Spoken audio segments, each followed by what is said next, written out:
All right, hello everyone. My name is Kevin Hammer. I hope everyone is having a good evening. So, a lot's been said tonight, and to be honest, might end up adding a little bit or subtracting a little bit to see where it takes me. So, good evening, everyone. So, I'd like to start this by referencing a quote that has been attributed to Mark Twain. The difference between the almost right word and the right word is really a large matter.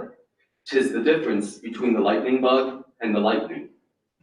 I have chosen this quote because I feel that it's very much applicable to this situation. After all, we're here because of specific words chosen by multiple groups and individuals. This began with a newly formed GSA in the middle school choosing the wording Gender and Sexuality Alliance.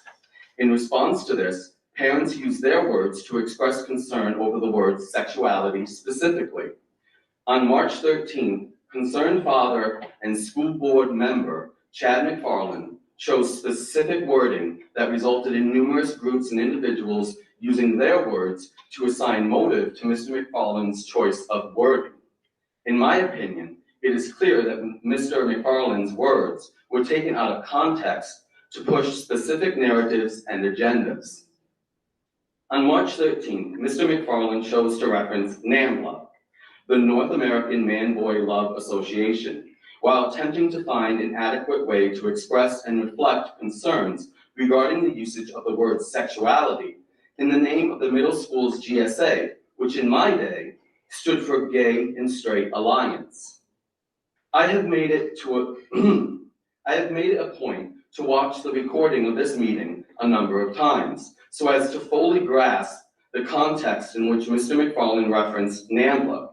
As a result, while I think the wording was a poor choice, I do not see any ill will in what Chad McFarland said. But where I do see ill will is in the response we have seen from others. Speaking of choice of wording, I'd like to address words put to print by one Andrew Waite of the Daily Gazette. In an article attacking Mr. McFarland, Waite said, and I quote, Waite stated, and I quote, he, referencing Mr. McFarland, could have said the board would never support a murderer club, a bank robbing group, a white supremacist organization, unquote.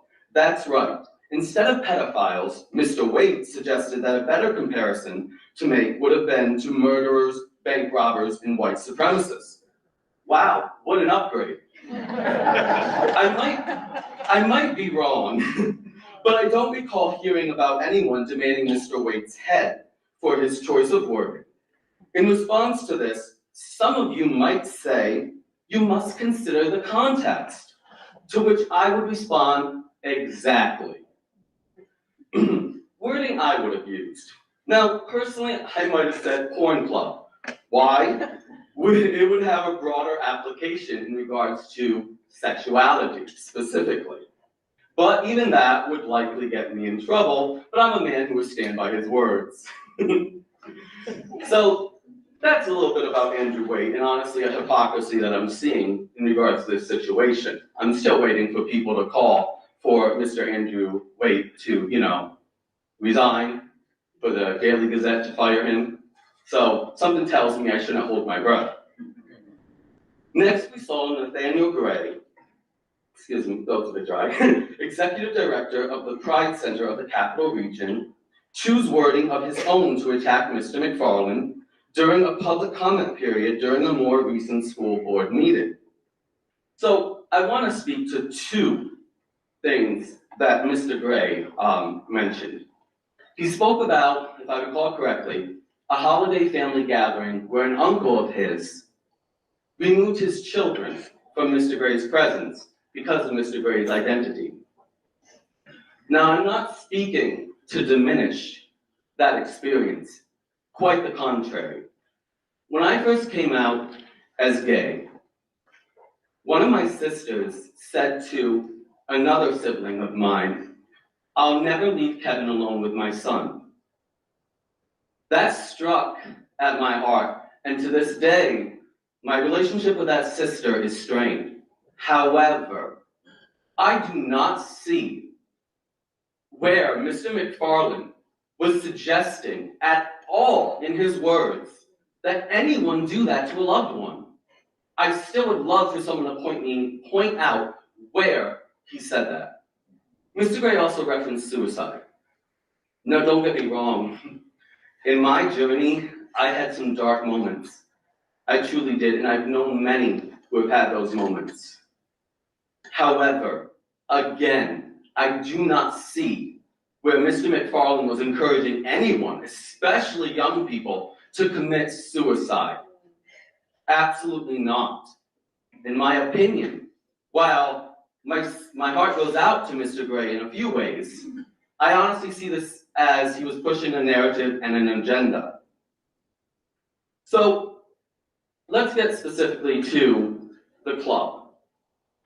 Personally, whether it be called a gay and straight alliance or a gender and sexuality alliance, I do not think that a club related to sexuality at all should exist in a middle school setting.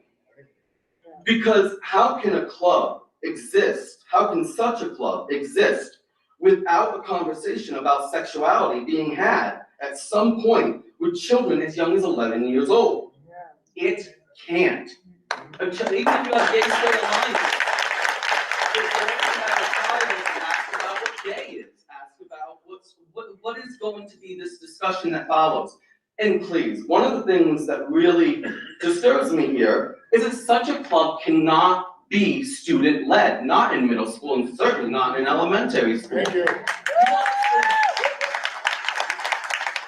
Please, don't even try to tell me that in middle school, events such as a day of silence is going to be completely led by the students, by 11-year-olds, without a member of faculty lifting one finger. That's a lie if you're claiming that and you know it. So no, I do not support the existence of GSAs, whether they stand for Gay Straight Alliance or Gender and Sexuality Alliance, existing especially in middle schools or elementary schools, as is the case in some places. So now I want to make clear, I wrote this before this evening. I'm about to reference a specific individual who is here and has spoken. I will not mention the name. It's just, when I was listening to the recording, watching the recording from March 13th, something else caught my ear. A woman got up and spoke about being a gay woman and a teacher and how she could live proudly in that identity as a gay woman who happens to be a teacher. Now, I don't know about any of you. I'm curious as to a little bit more of an elaboration upon that. I'm not here to attack. I honestly have those questions. So, to continue, that's actually as far as my reference to a specific individual goes, because as I was starting to say, I don't know about anyone else, but I remember being in middle school, elementary school, I personally knew very little about my teachers, even the ones I liked. To be honest, from what I remember, unless a student knew a teacher, such as they were a family member or a friend of the family, they really didn't know much about teachers. I mean, I remember in elementary school, as far as I knew, after school, the teachers went down to the basement and came up in the morning to teach us. And the only time I ever knew that a teacher was married, who their spouse was, regardless of sexuality, sexual orientation, was when their spouse also worked at the school. That's the only time I knew.